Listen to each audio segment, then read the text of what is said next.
আরে দাঁড়াও দাঁড়াও, 4 প্রকার খাবার কিন্তু আমারই। এই 4 প্রকার খাবার কিন্তু তোমাদের আইটেমের মধ্যে থাকবে, তোমরা যে কোনো এক প্রকার খাবার কিন্তু চুজ করতে পারো। হ্যাঁ সত্যি শুনেছো তুমি, মাত্র এত কম খরচে এই রত্নদ্বীপের মতো হোটেলে থেকে খেয়ে তোমরা কিন্তু চুজ করতে পারবে তোমরা কি খাচ্ছ। ঠিক আছে, তো আমরা আছি রত্নদ্বীপে, আর এখন বাজে 9টা, সকাল 9টা। সেখানে কিন্তু আমাদের সামনে ব্রেকফাস্ট চলে এসছে 4 প্রকার। একটু ক্লোজে আসতে বলবো। দেখো ফুলকো ফুলকো লুচি রয়েছে, আর তার সঙ্গে কিন্তু এই রকম মানে ঘুগনি রয়েছে, এবং আনলিমিটেড কিন্তু ঘুগনিটা। আর তার সঙ্গে আর তুমি যদি চুজ করতে চাও ব্রেড বাটার, তো সেখানে 4 পিস ব্রেড বাটারের সঙ্গে চিনি রয়েছে, তুমি চিনি খেতেও পারো নাও খেতে পারো।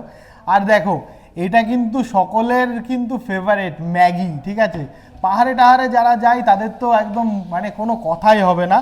আর এখানে কিন্তু ডিম টোস্ট রয়েছে, কিন্তু এটাকে কিন্তু দেখতে কিন্তু ডিম মানে অমলেটের মতো লাগছে। ঠিক আছে, তো যাই হোক, এই 4 প্রকার খাবার তুমি চুজ করতে পারো, যে কোনো এক প্রকার খাবার তোমরা ওখানে বললেই কিন্তু ওরা তোমাকে প্রোভাইড করে দেবে।